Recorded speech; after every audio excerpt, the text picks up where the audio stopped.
আমি একজন সিনেমা প্রেমী হিসেবে জীবনে মোটামুটি অনেকগুলো সিনেমাই দেখছি।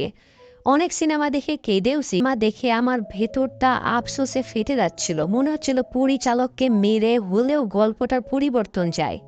সিনেমার ক্যারেক্টারগুলোর সাথে এমন অন্যায় হতে দেখে আপনিও হয়তো কাঁদবেন, কিন্তু সত্যি বলছি, কষ্টে ভেতরটা একদম ফেটে যাবে আপনার। তো আজকে আসলে কোনো ইন্ট্রো জ্বালাবো না, সাবস্ক্রাইবও চাইবো না, শুধু বলবো এই গল্পটা শেষ অবধি দেখবেন, কারণ শেষটা আপনার ভেতরটা চুরমার করে না দিলে কমেন্টে এসে গালি দিয়ে দেয়। তো গল্পের শুরুতেই আমরা দেখতে পাই এক যুবক ছেলে সাইকেল চালিয়ে দ্রুত কোথাও যাবার চেষ্টা করছে, আর এক পর্যায়ে সে একটা কলেজের সামনে এসে কারো জন্য অধীর আগ্রহে অপেক্ষা করতে থাকে। কিন্তু একটা মেয়ে এসে তাকে বলে, হালান কয়েকদিন হলো কলেজে আসে না, তুমি ফিরে যাও না। এই ছেলেটির নাম ছিল নাম, আর এখন সে বলতে থাকে তার জীবনের কাহিনী। সে বলে, আমার জীবন খুবই সাদামাটা, ছোটবেলা থেকে বাবা মা আর দাদির ভালোবাসায় বড় হয়েছি। তবে রক্তের সম্পর্কের বাহিরে প্রথম ভালোবেসেছিলাম হালানকে। আর সেই আমার প্রথম বান্ধবী, আর সেই আমার স্বপ্নের যোগ। আর এখন দেখানো হয় ন্যাংয়ের অতীত জীবন। সে সবেমাত্র ৬-৭ বছরের একটা বাচ্চা, আর সে ভিয়েতনামের ডুডু গ্রামের পাশে একটা ছোট্ট স্কুলে পড়ালেখা করত। প্রতিদিনের মতোই সে তার নাদুষ্ণু দুই বন্ধু ডং এর সাথে বসেছিল। কিন্তু আজকে তাদের ক্লাসে চলে আসে আরেকটা বাচ্চা মেয়ে হালান। আর সে পুরো ক্লাস ঘুরে ফিরে সেই ক্লাসে কোনো সিট ফাঁকা না পেয়ে বসে পড়ে ডং এর পাশে। পুরো ক্লাস জুড়ে নাং তার পাশে বসে হালানকে লুকিয়ে লুকিয়ে দেখতে থাকে। প্রথম দিনই তার কাছে হালানকে খুবই ভালো লেগে যায়, কিন্তু এমন রোমান্টিক মুহূর্তেও কিছুক্ষণ পর ক্লাসের ভেতরে দুর্গন্ধ ছড়িয়ে পড়ে। সবাই খোঁজাখুঁজি করতে থাকে কোথায় কি হয়েছে, আর শেষমেশ দেখা যায় হালান আর ন্যাংয়ের মাঝে বসা ডং এর পেট খারাপ। সে বেচারা ডাইরেক্ট মাখায় বালাইছে পুরা বেঞ্চ। তো হালহান তো এটা দেখে ভয়ে শিহরিত হয়ে ক্লাসের বাইরে পালিয়ে যায়। তো যাই হোক, সেদিনের মতো বাচ্চারা দৌড়াদৌড়ি করে ক্লাস সেখানে শেষ করে দেয়। এদিকে রাতের বেলা বাড়ি ফিরেও ন্যাংয়ের চোখে ভাসতে থাকে হালানের মুখ। আর এখন পরদিন স্কুলে গেলে হালান প্রথমে ন্যাংকে বলে, ন্যাং, আজকে কি তুমি ডঙের জায়গায় বসতে পারবে? ওর পাশে বসতে আমার ভয় করছে। বেচারা ন্যাং বাধ্য হয়ে মাছি ভনভন করতে থাকা বেঞ্চে বসে পড়ে। আর এই প্রথম ন্যাং হালানের পাশে বসেছে। যাই হোক, সেদিন স্কুল শেষ করে আবার ন্যাং আর ডং দুই বন্ধু মিলে বাড়ির দিকে যাচ্ছিল। কিন্তু পথিমধ্যেই তারা দেখতে পায় হালান একা একা বসে কান্না করছে। ন্যাং দূরে ছুটে যায় তার কাছে, জিজ্ঞেস করে কি হয়েছে। হালান বলে, আমার ব্যাগের রাবার হুয়াংকিয়া কেড়ে নিয়ে গেছে। আর যেই না ন্যাং এই কথা শুনেছে, সে দূরে গিয়ে হুয়াংকিয়াকে ধরে রাবার ফেরত আনতে যায়। কিন্তু হুয়াংকিয়া তার দল বল নিয়ে ন্যাং আর তার বন্ধু ডংকে বেজায় মারধর করে সেখান থেকে চলে যায়। আর এখন হালান সেখানে এসে তাদেরকে উদ্ধার করে হাতে নাকে কাটা ফাটা জায়গাগুলোয় মলম লাগিয়ে দিতে থাকে। আর এই সুবাদে ধীরে ধীরে তাদের বন্ধুত্ব গভীর হয়ে যায়। কিন্তু আজ ন্যাং বাড়িতে ফিরলে তার বাবা তাকে বেদম মারতে থাকে, কারণ তারা ছিল সাধারণ নরম সরম মানুষ, কারো সাথে ঝগড়া বিবাদ পছন্দ করতো না। আর এখন ন্যাংয়ের মা ছেলেকে এমন মার খেতে দেখিয়েও কিছুই বলতে পারছিল না, কারণ সে নিজেও তার স্বামীকে প্রচণ্ড ভয় করত। কিন্তু এখন অভাগা ন্যাংকে বাঁচাতে হাজির হয়ে যায় তার দাদি। আর সবার দাদির মতো ন্যাংয়ের দাদি এসেও তাকে বাঁচিয়ে নেয়। আর এখন ন্যাংকে ন্যাংটা করে, ন্যাংয়ের দাদি তার পেছনে মলম লাগাতে থাকে। এদিকে সব কিছু ঠিক হয়ে গেলে এখন ন্যাং আর হালান দুজনই খুব ভালো বন্ধু হয়ে যায়। তারা তাদের গ্রামের বাজারে সার্কাস খেলা দেখতে যায়, মেলার মাঝে অনেক ঘোরাঘুরি করে। আর বাড়িতে ফিরে আসলে দাদির সাথে বসে মিষ্টি আলু খেতে খেতে বলে, দাদি, আমি বড় হয়ে হালানকে বিয়ে করতে চাই। এই কথা শুনে সেখানে বসে থাকা তার চাচাতো দুই বোন হা করে তাকিয়ে থাকে তার দিকে। আর এখন মাঝে অনেকগুলো বছর কেটে গেছে, আর এখন ন্যাং আর হালান হাই স্কুলে ভর্তি হয়েছে। তারা শহরেই থাকতো, কারণ তাদের স্কুল ছিল শহরে, তাই তারা প্রতি সপ্তাহে সাইকেল নিয়ে বাড়িতে ফিরত। আর আজকে হালানের অনুরোধে তারা বনের ভেতরের রাস্তা দিয়ে বাড়িতে আসতে থাকে।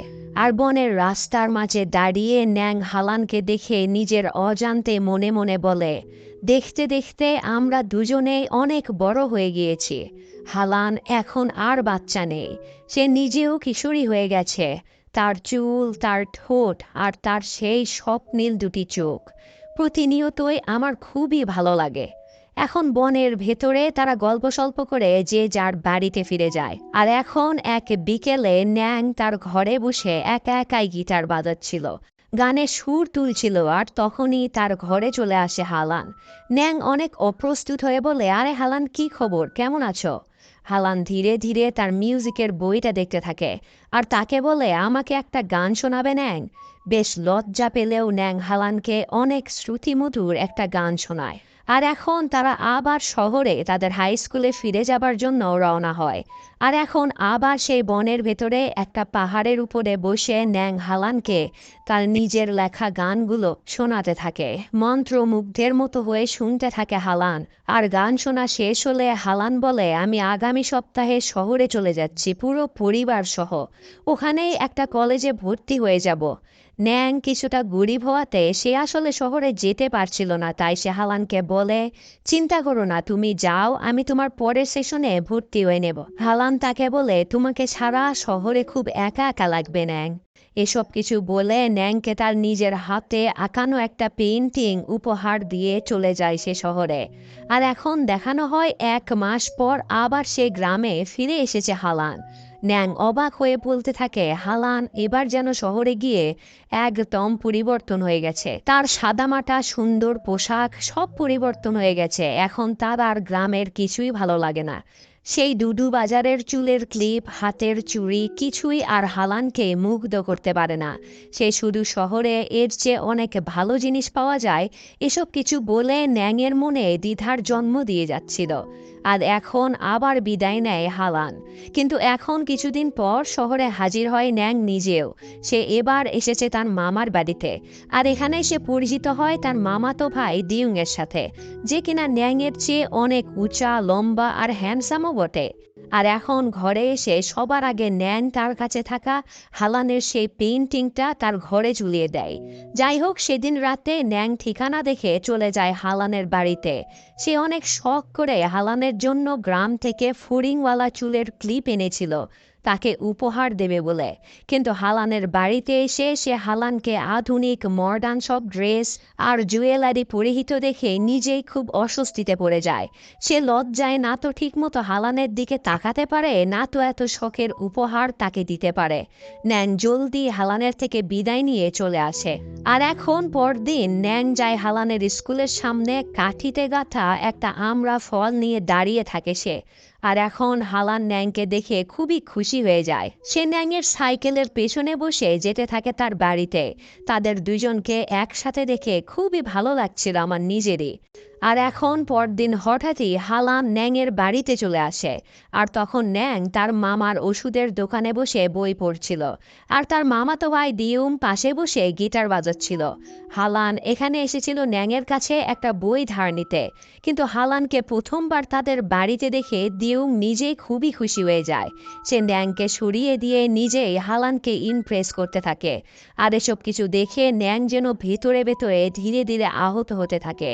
যাই হোক, সেদিনের মতো হালানকে বই দিয়ে বিদায় করলেও পরদিন সে যখন সাইকেল নিয়ে যায় হালানকে নিতে, সেখানে দিউমও হাজির হয়ে যায় তার বাইক নিয়ে। আর আজকে হালান দিউমকে ইগনোর করে ন্যাংয়ের মন রাখতে তার সাইকেলে চড়ে তো ঠিকই, কিন্তু দিউম তাদের সাথে সাথে গিয়ে হালানকে আগামীকাল ঘুরতে নিয়ে যাবার জন্য রাজি করিয়ে ফেলে। আর এভাবে আরও একদিন কেটে যায়। আর পরদিন সকালে ন্যাং সাইকেল নিয়ে হালানকে নিতে গেলে আজ আর হালান তার সাইকেলে চড়ে না। সে দিউংয়ের বাইকে চড়ে ঘুরতে চলে যায়। আর হালান ন্যাংকে বলে, তুমি বাড়ি চলে যাও ন্যাং। বেচারা ন্যাং প্রিয় মানুষটাকে এক পলক চোখের আড়াল হতে দিতে রাজি নয়। সে তার সাইকেল নিয়েই তাদের পিছু করে, কিন্তু বাইকের সাথে তো আর পেরে ওঠে না, তাই না? এদিকে সেদিন ঘুরতে গিয়ে দিউম ধীরে ধীরে হালানের কাছে আসতে শুরু করে। এরপর একদিন বাড়িতে ডেকে এনে হালানকে গান শোনায় দিউম।